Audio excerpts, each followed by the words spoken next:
Good afternoon. Well, at least here in Edmonton, Alberta, Canada, it is afternoon.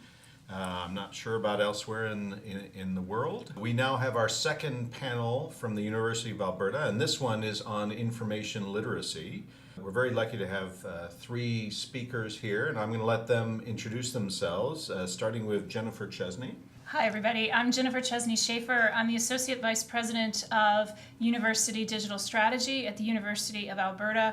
I'm also one of the co-founders of a nonprofit spinoff from the University of Alberta that focuses on digital learning productions called onlia.org. Thank you. And Gerald. Hi, my name is Gerald Beasley. I'm the Vice-Provost and Chief Librarian here at the University of Alberta. Tami. Last but not least, good afternoon. My name is Tami Oliphant, and I am an assistant professor here at the University of Alberta at the School of Library and Information Studies.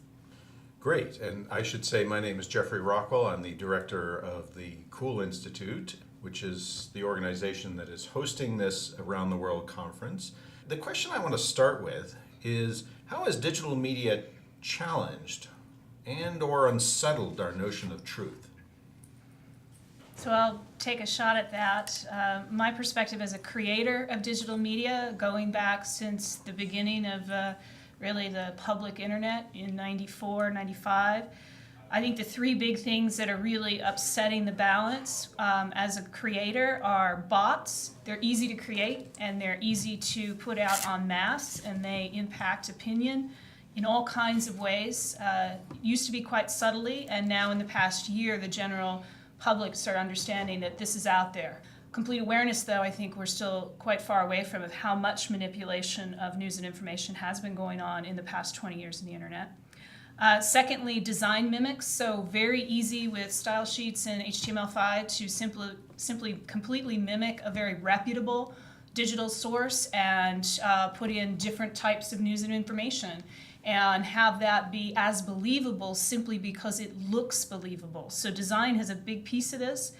And thirdly, and I think the most challenging, is that because we have research and analytics under everything that we do online, we know that there are, the name of the game is to get a dopamine rush out of the viewer of that piece of social media or that piece of online information.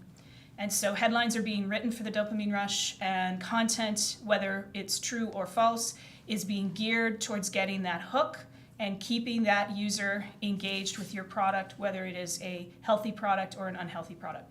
Thank you. Tami, do you have some further thoughts? Well, just to add to the conversation, when we think of post-truth and a definition of it, Ralph Keyes wrote a book, The Post-Truth Era, in 2004. And for him, post-truth really talks about a moral aspect. It's post-truth as lying and dishonesty. And he really highlights that we are living now in a culture where there's not a lot of disincentives for lying.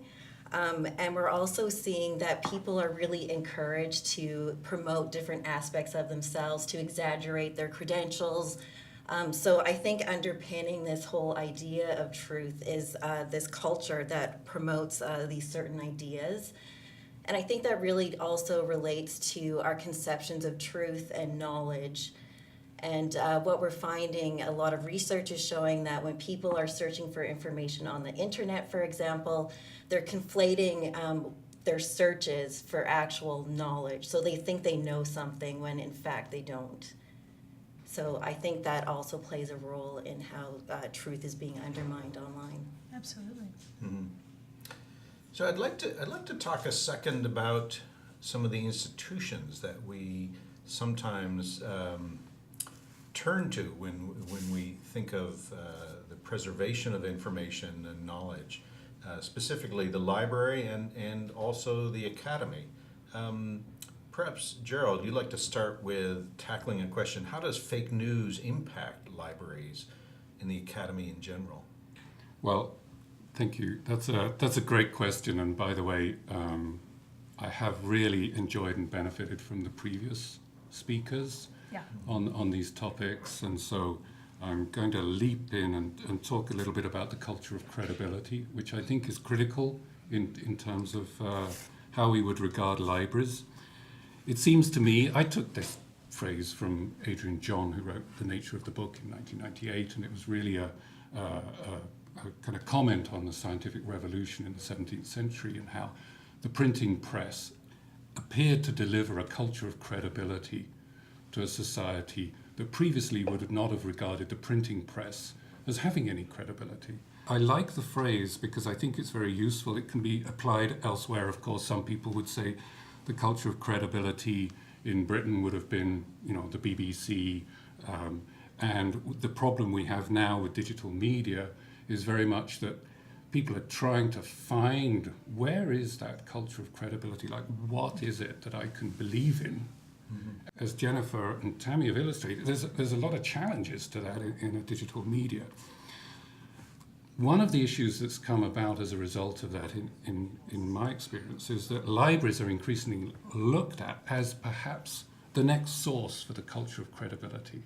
I found it in the library, therefore it must be true.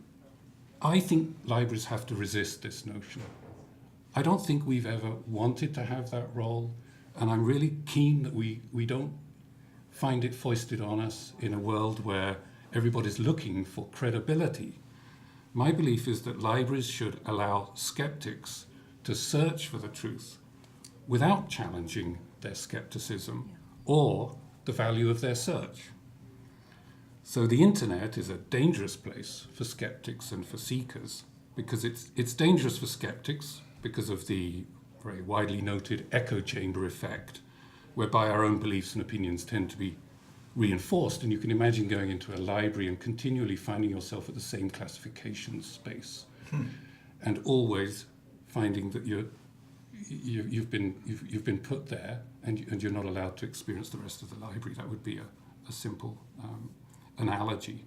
But it's also dangerous for the search, of course, because everything has become flattened by digital media. That is to say, as we know from that Stanford study that was referenced, advertisements and news start to look the same, evidence and opinions start to look equivalent. They all come through the same medium to the same flat screen.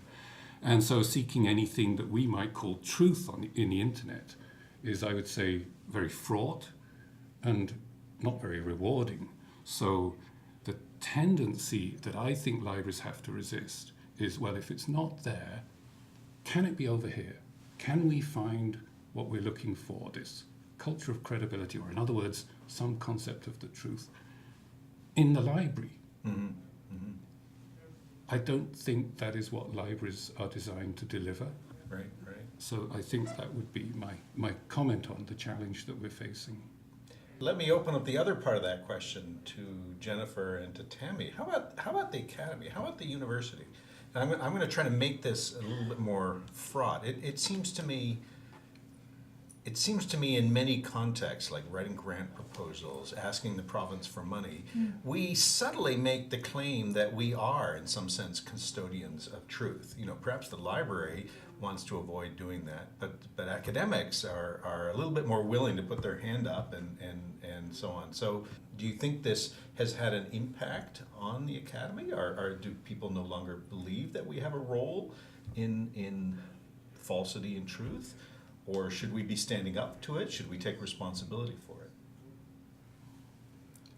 I don't know if you wanted to take a stab at the academy. I actually wanted to talk a little bit about libraries. I'll do a bit of the academy from my observation in administration, which, as we all know, has its own tensions between the academy and administration. Yes, tribalism is increasing in the kinds of relationships that are built, the power structures between large universities and their key stakeholder audiences in government and industry. And what's happening around us in the digital media space is something that infuses personal relationships and work relationships. You will see language changed in order to better fit the idea that if I use these type of words, what I am seeking will be approved, versus these type of words which will not be resonating with the funding body, whether it's academic or government or industry. So I do personally see a leaking in to the trust factor In a large university, I wouldn't be the first one to say this, it's the big tent idea that many, many different voices can speak and speak their truth and be heard. But the inflection of what's going on in digital media is starting to, as I observe it, increase tribalism within the communities in the university itself, and increasing mistrust or distrust between these groups over various things, not just resources, but also ideas. So Tami, you were going to take us back to the library. Yeah, I found Gerald's point really interesting, and it reminded me, I had done a survey in 2011, and it was looking at Albertans' perceptions of libraries in Alberta. And what we found is that 98% of respondents thought of the library as a place and a source for credible information. So just with you saying that, I'm seeing this tension here that maybe our perceptions or how the libraries are perceived is maybe not as much in our control. But I think you also alluded to a really important point, is that librarians themselves, we're guided by ALA, American Library Association ethics, accreditation bodies. We're very much involved in thinking about intellectual freedom and social responsibility.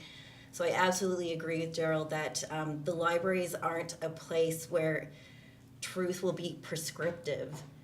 So we have to offer a wide array of information and, leave it up and help people to understand, evaluate, and think about that information. If I could also add, I think it's incredibly important when we look at history, the importance for libraries to maintain a neutrality in the face of observation that which the library is contained within is seen to be politically left or politically right. I mean, we can go all the way back to the Library of Alexandria, and there's our great historical example. And that's a natural tension too, because instead of seeing the libraries as a thing within the academy, and if the academy is defined as left, in most cases, progressive in a positive or left in a disparaging term. The point is, libraries are not. They are a neutral space, but within the context of the larger university that they're in, it can cause confusion for the general populace, especially if those ideas continue to be manipulated for political gains in various countries. So it's an interesting idea of what might the future be, where the library, which is so tied to the university, can be seen as a neutral and other space for the broader community that, of course, the university is one of its major partners, but not necessarily contained within the university. I don't know, that's your word, Gerald. Yeah, no, this is one of the most fascinating aspects, I think, of the profession.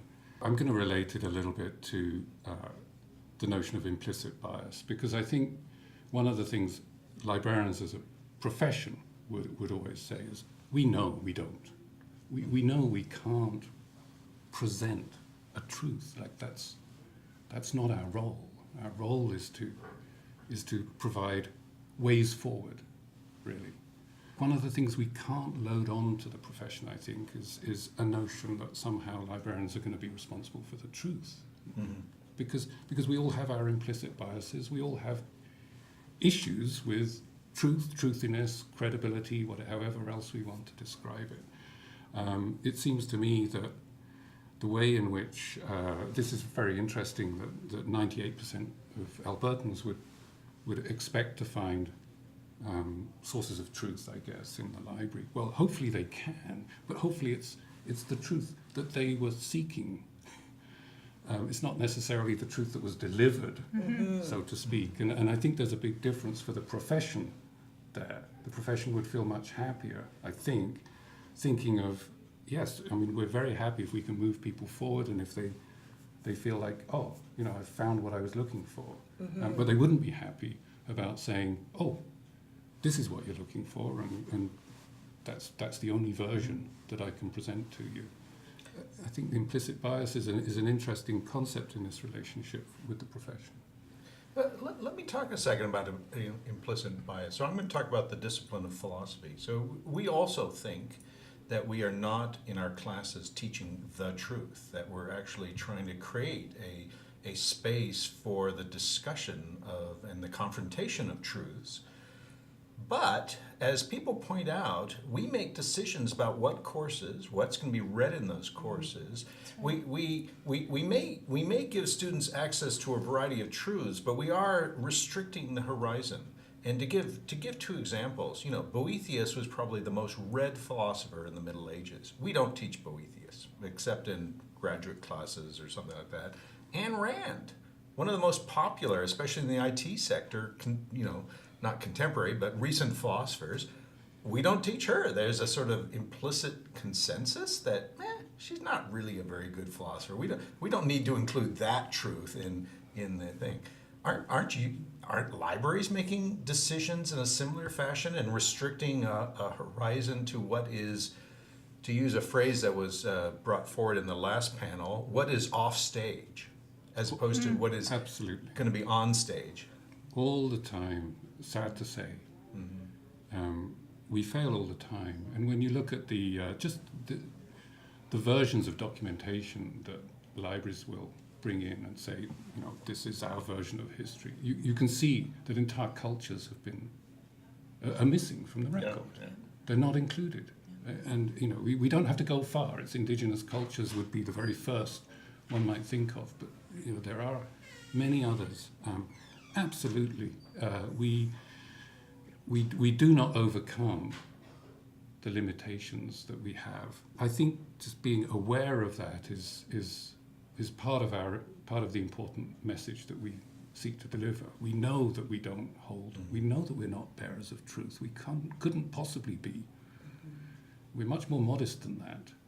But we do, I hope, provide a space, and we do have an expertise that will bring people forward in their search. And that seems to me to be a balance that I, at least, would like to see in libraries.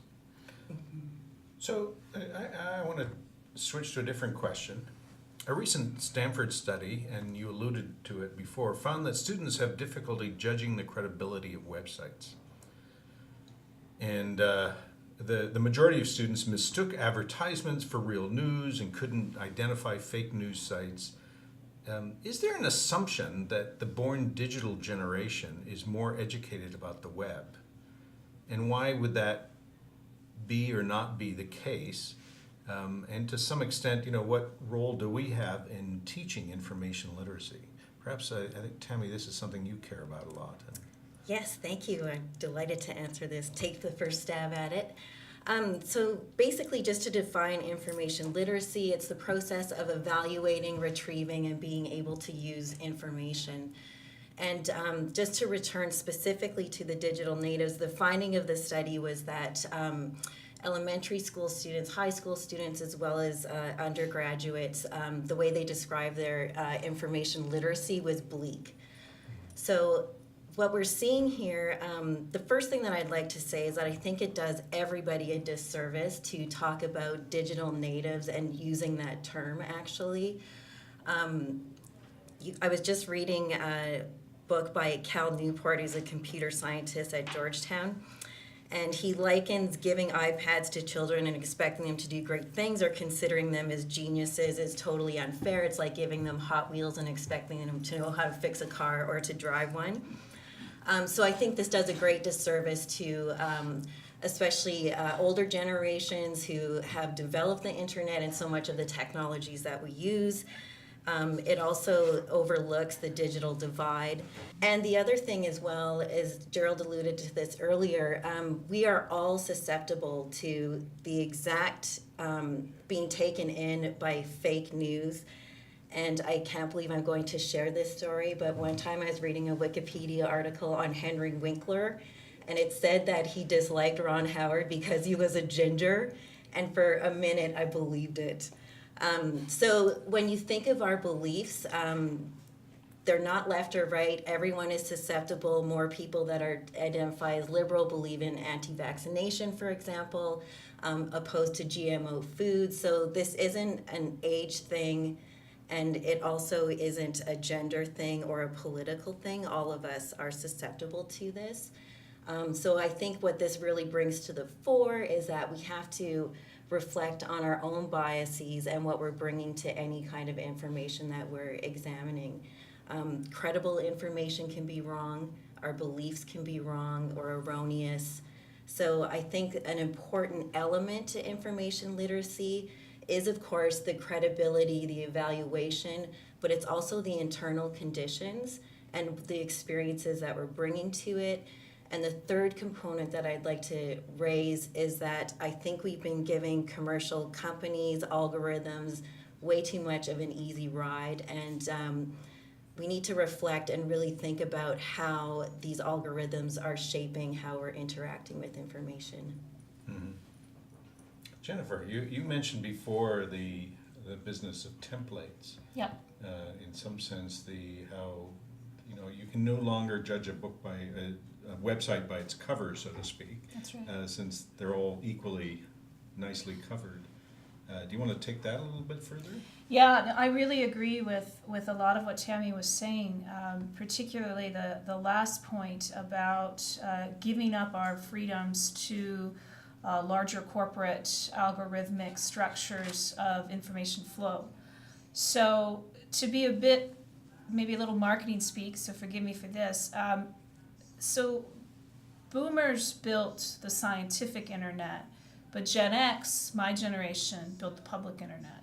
So this piece about who's more savvy, what generation, this kind of thing, well, it's Gen X that really understands what the public internet was about from the beginning, that it was always about the social share, that it was always about bring up the folks around you, and sometimes the folks around you were in different countries, but you were gathered together on the IRC or then on the Threads boards of old to talk about issues that mattered to you.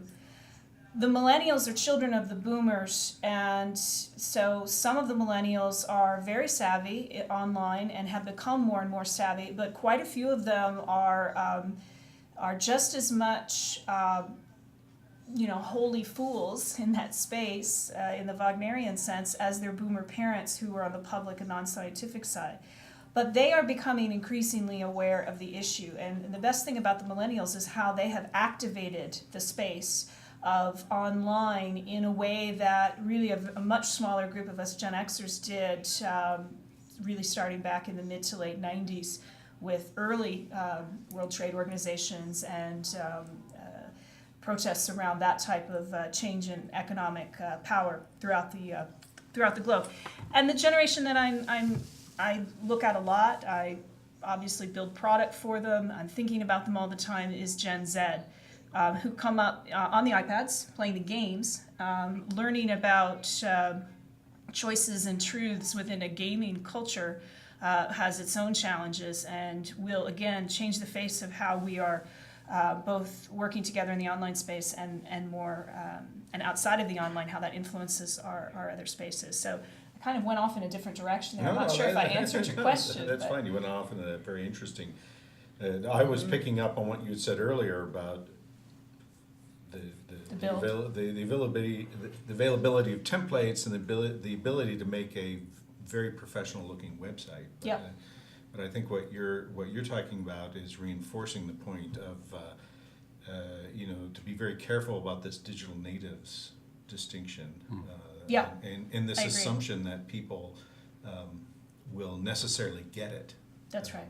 So I'm gonna say that if your familiarity with the technology does not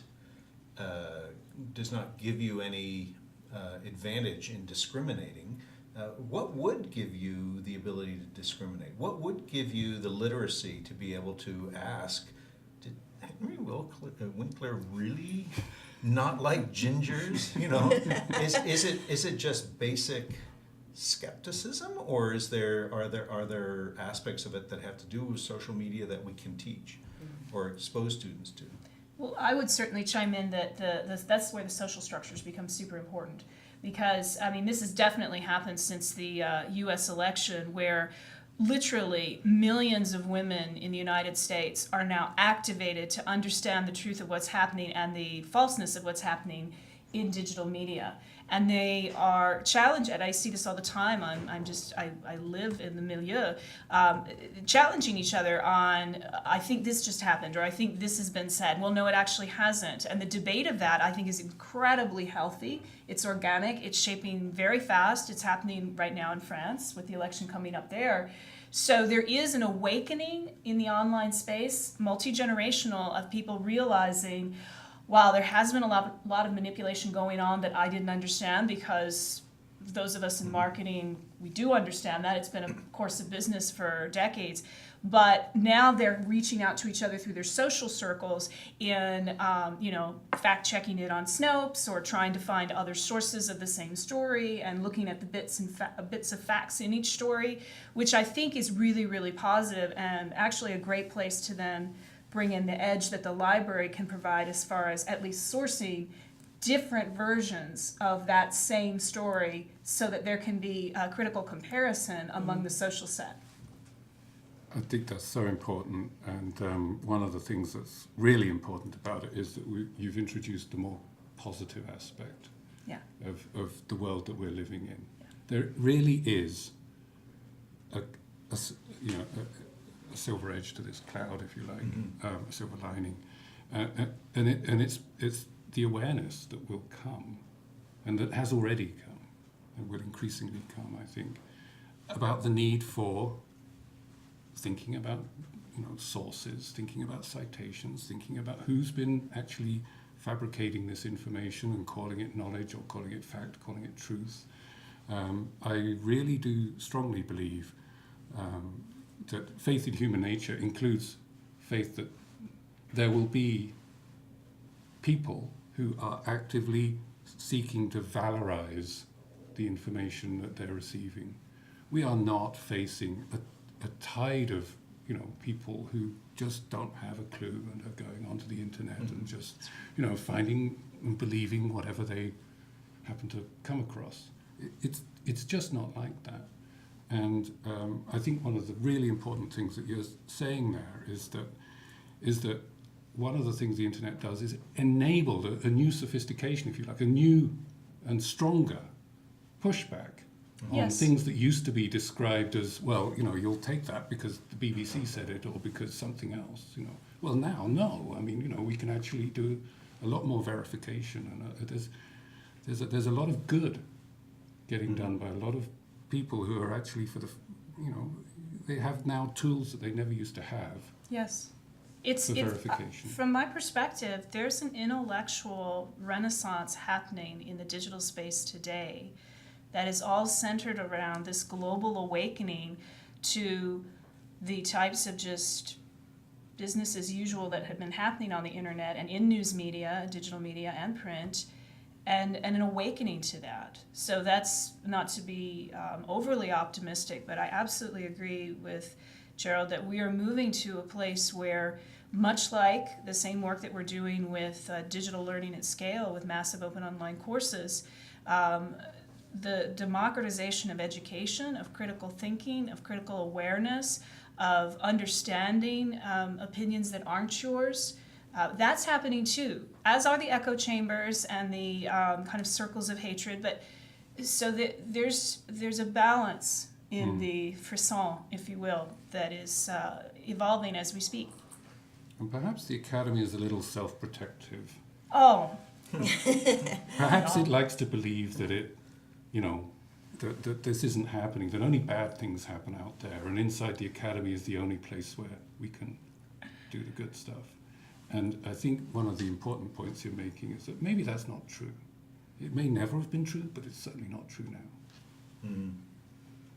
Well, I'm just thinking as well, just in terms of what librarians and libraries can do. We obviously are very user-centered.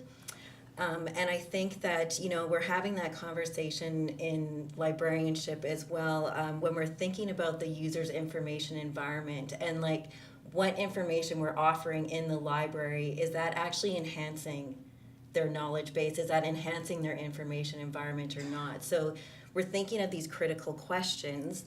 And I think as well, thinking about metadata, how people are finding information, linking to information is a really important piece.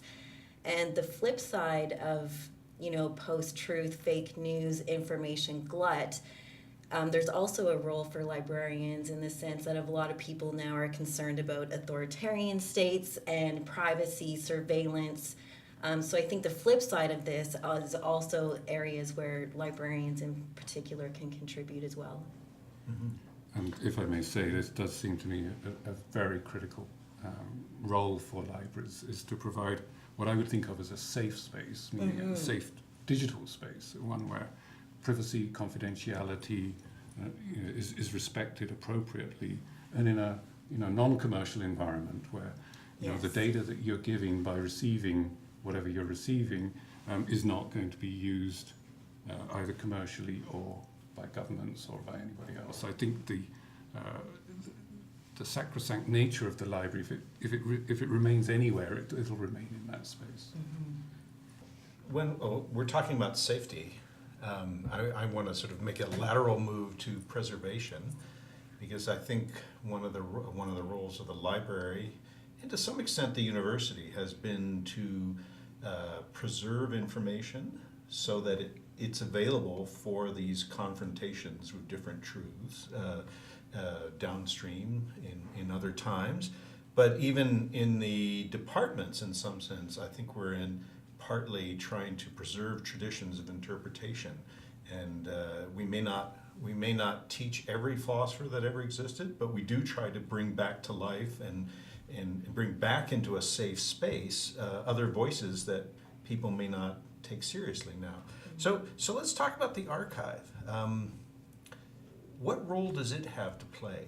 Does it is it sort of unimportant, or can the archive in some sense be an anchor for a variety of truths? So I will begin. Mm-hmm. I would say that the internet is much more like an archive than it is like a library. And that is to say that actually there's a level of organization that goes into anything that you could possibly find on the internet, but it stops there. Actually, what libraries do is they organize information that's already been organized. It typically has barcodes and title pages and indexes and chapter headings and other things that are all very useful ways of organizing knowledge. And what libraries typically do with those printed works is they put them in a row, they classify them, they arrange them. And in a digital world, they'll do the same as best they can with a database. Archives just don't behave, do they? I mean, really? We've had to narrow our concept of what a library might be able to collect. And I'm very conscious of this as an architecture librarian, because architecture librarians have never collected bits of buildings, or at least not for very long, because it just doesn't work. So they end up collecting anything but the actual primary source material for their subject, if you like.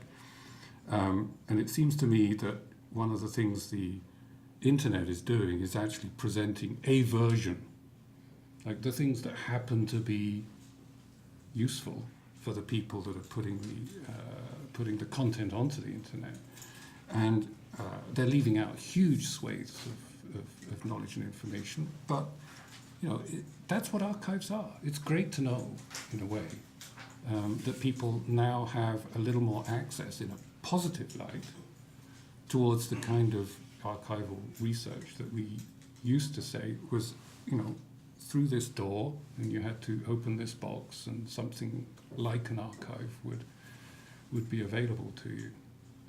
So I must admit, I've always thought of the internet as the complete opposite. That, in some sense, I can trust an archive if I reference something in there, or I can trust that somebody reading my article 50 years later could go back and find that.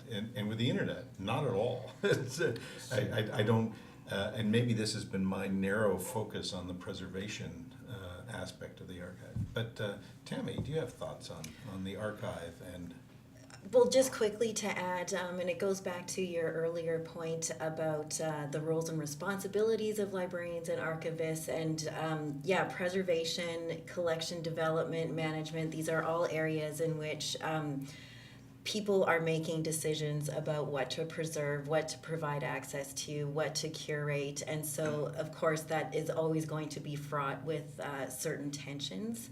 Mm-hmm. So yes, thinking about the historical record, I guess the only thing that I could say is that this is a contested area that very much is discussed in LAS education. Mm-hmm.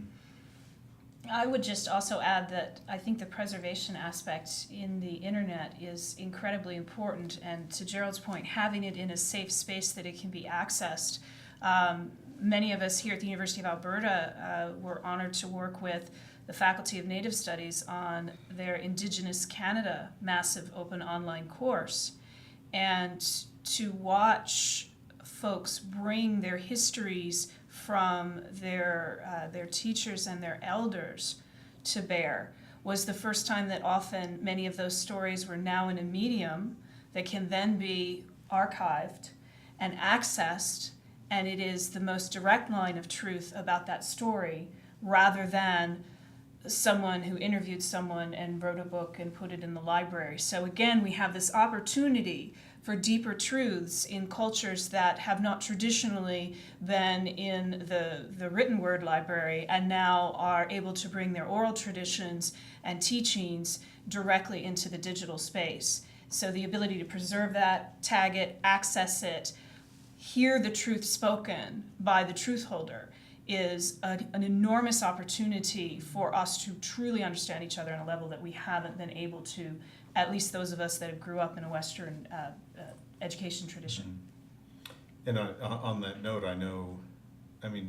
we talk about the internet and we talk about infrastructures like libraries, but in a previous Around the World conference, we had a panel from Nigeria who were pointing out that most of the languages in Nigeria are not internet accessible. They have not been digitized in the sense of alphabetized and fonts created and all the things it would take to even appear at all. And this is perhaps one of the roles that we can keep on playing, yes, is to listen, and when we hear voices that have perhaps been excluded, bring those voices back in. I'm going to switch to a question about technology, and this was brought up before.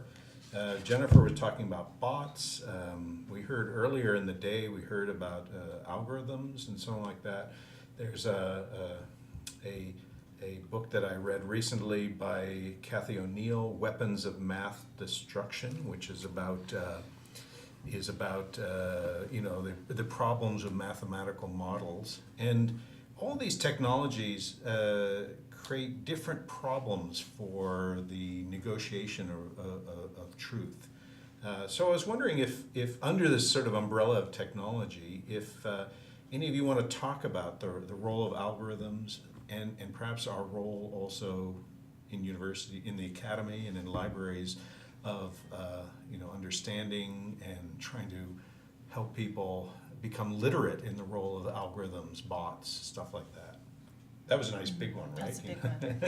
Yeah. There's two pieces, bots and algorithms. Yeah, I don't know which you guys want to address first, but the algorithm piece, the algorithm is what you feed it. So the Academy has an incredible opportunity to feed algorithms, which then can take a novice to mastery of a subject over time through digital learning medium.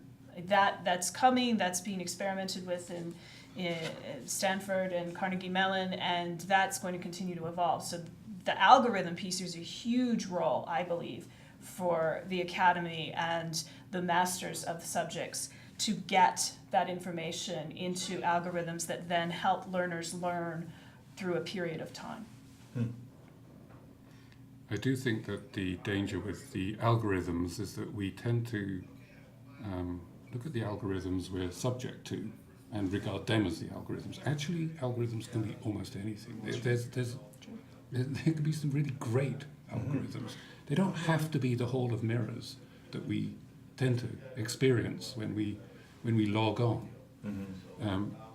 I like to believe as Jennifer would say, I think that there are good algorithms as well as other algorithms. We don't need to be. We've allowed ourselves perhaps to become victimized by algorithms that we haven't understood very well. Exactly. But actually, they're a tool. They have great potential. So, what would algorithmic literacy look like? How would we know the difference between a good algorithm and a bad algorithm, other than the template that come in the wrapper? No. The outcomes. Yeah, you look at the outcomes. Wouldn't you always look at the outcomes? And of course, it's always a question of failing better rather than succeeding. Perhaps it's not that the algorithm will actually lead you to exactly where you want it to go, but you may feel encouraged through a knowledge, which I think is a kind of literacy of algorithms. So I'm going to say, something that's also important is the transparency of the algorithm. We have algorithms that the only way we can know what they're doing is by just trying to, in some sense, study the effects, and we don't even have access to that. People have been talking about algorithms used to decide on recidivism and who gets bail and who doesn't, and so on like that. And these are proprietary algorithms that nobody can challenge and see, not even the judge who's using them. And then we have algorithms that are fairly open, or something like that. Tami. Oh, I'm just nodding my head. I really appreciate that my co-panelists are looking at the positive side, but I personally am very skeptical of algorithms. There's a book coming out in 2018, and it's called Algorithms of Oppression. At the point still where I see the algorithms really, we just accept that they're presenting reality as it is, and we are not questioning or skeptical enough of the information that they're actually presenting. I think that the algorithms can be highly problematic, and I'm sure that you all saw even with artificial intelligence, that they're showing that, racism, prejudice is inherent in AI. Mm-hmm. So again, it's recognizing those biases, and I'm thinking even of libraries and searching, and is Google the model that libraries want to use for searching a library catalog? So it's getting back again to those information literacy skills, and I think there's something to be said for students at a university as part of their undergraduate education. They know how to search a library catalog. They know a little bit about information structure.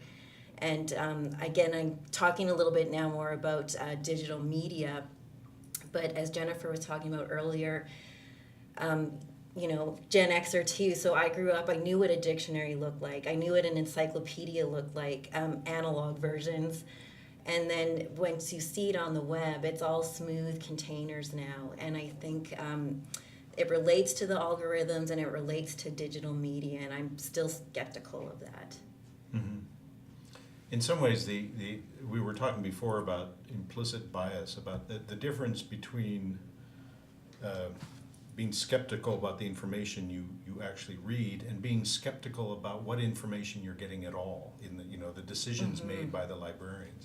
And this, I think, is one of the things that we face with the algorithms. The algorithms that present us information, Facebook's algorithms, there's a difference between being skeptical of any one story, but then also asking what might be missing, Mm-hmm. or what am I lucky to be seeing? Isn't this really neat? Isn't this great? It's putting up ads for digital cameras because I was on Amazon the other day looking for good digital cameras, and this is useful for me. I'm reminded of the day when in my university library I discovered they did not have a copy of The Wind in the Willows.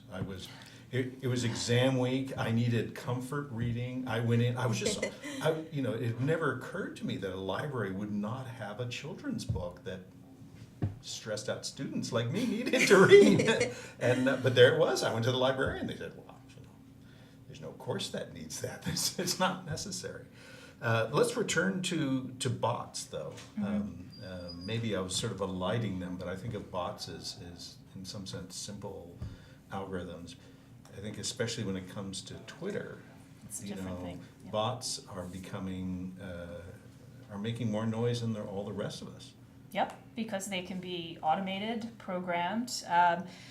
Bot culture is also something that comes out of the gig economy for our millennials. So we've read the articles, right? I mean, there were lots of folks that got paid small amounts of gig money to write and send bots around. And they weren't doing it because they had one political bent or another. They were doing it because it was their gig. And that's a whole other topic we could talk about. But creating mythical figures has always been something that humans are really good at. And bots is yet another evolution of that. So we haven't seen the last of bots. Bots are going to get a lot more sophisticated, a lot more challenging. There is a different way that I wish we could all approach the internet. So we come to it, as you said, is in this flat, containered way. But wouldn't it be great if we could approach it and actually see all of the gauzy curtains that we actually have to push through and walk through before we get at that piece of information. And every one of those is an algorithm or potentially a bot or just a control that's been taken away from us, and the technology has said, because you're this age, you're this HHI, here's what you're going to see. In early days of the net, we actually had to ask you for that information. We had to ask you, would you like to tell us these things so we can then give you information you might like? And people did or didn't. And now that's actually gone away, and it's like, we're going to tell you what you're going to see. And I would love a place where we are able to see those layers and filters that are put on us, because it isn't a flat view, even though that's what it appears to be to us. Yeah. So we're at the end. I want to say none of us are bots, by the way. And I'd perhaps like to give everyone a chance at a last word. So perhaps starting with Tami, do you have a last thought? Yes, recognize that you yourself are the easiest person to fool. So I would say that insofar as we keep using the word post-truth, we are endangering future generations, because I truly believe that we find it easier to demolish than to construct. And that if we're not careful, what we will do is we will pass on to future generations an entirely relativist version, whereby nothing matters too much because there is no end to the search. And personally, I consider the search to be the most important thing in life. My last word would be sentience is coming, and we're watchers on the wall, and we need to be a part of the evolution of that. Okay, and on that note, I'd like to thank our listeners, both the bots and the humans, and the ones that are going to be there in the future. And I think we're going to pass it on to the next panel. Thank you.